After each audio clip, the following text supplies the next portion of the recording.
দেশে জ্বালানি তেলের কোনো সংকট নেই, বরং কিছু অসাধু মহলের অনৈতিক ব্যবসার কারণে কৃত্রিম সংকট সৃষ্টি করা হয়েছে বলে মন্তব্য করেছেন স্থানীয় সরকার, পল্লী উন্নয়ন ও সমবায় মন্ত্রী এবং বিএনপির মহাসচিব মির্জা ফখরুল ইসলাম আলমগীর। তেল নিয়ে কালোবাজারি ও অসাধু সিন্ডিকেট রুখতে প্রশাসনকে কঠোর নির্দেশ দেওয়া হয়েছে বলে জানিয়েছেন তিনি।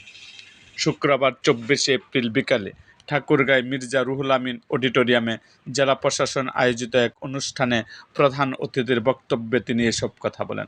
দুর্যোগ ব্যবস্থাপনা ও ত্রাণ মন্ত্রণালয়ের অধীনে ঘূর্ণিঝড় ও শিলাবৃষ্টিতে ক্ষতিগ্রস্তদের পুনর্বাসন এবং বিভিন্ন প্রতিষ্ঠানের উন্নয়নের লক্ষ্যে প্রায় 20 কোটি টাকার অনুদান বিতরণের জন্য এই অনুষ্ঠানের আয়োজন করা হয়।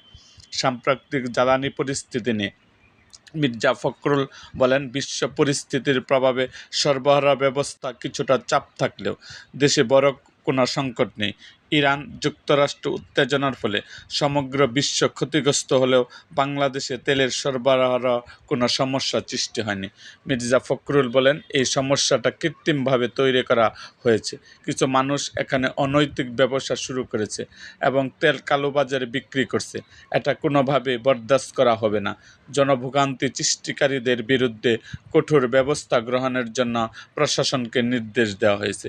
এ সময় জেলার উন্নয়ন কর্মকাণ্ড নিয়ে মন্ত্রী আশাবাদ ব্যক্ত করে বলেন, আগামী 26 এপ্রিল ঠাকুরগাঁও পাবলিক বিশ্ববিদ্যালয়ের ভাইস চ্যান্সেলর ভিসি নিয়োগ দেওয়া হবে।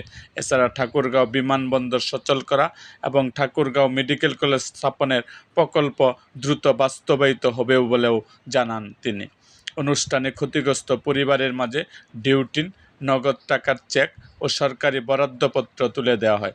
জেলা প্রশাসক ডিসি মোহাম্মদ রফিকুল হকের সভাপতিত্বে অনুষ্ঠানে আরও উপস্থিত ছিলেন জেলা বিএনপির সভাপতি মির্জা ফয়সল আমিনসহ প্রশাসনের ঊর্ধ্বতন কর্মকর্তা। অনুষ্ঠান শেষে মন্ত্রী ঢাকার উদ্দেশ্যে রওনা হন। এরকম আরও ভিডিও পেতে এবং রাজনৈতিক অঙ্গনের নানা ঘটনা ও ইতিহাস জানতে আমাদের মুক্তাগাছার ইতিহাস মিডিয়া ইউটিউব চ্যানেলটিকে সাবস্ক্রাইব করুন এবং পাশে থাকা বেল আইকনটি বাজিয়ে দিন।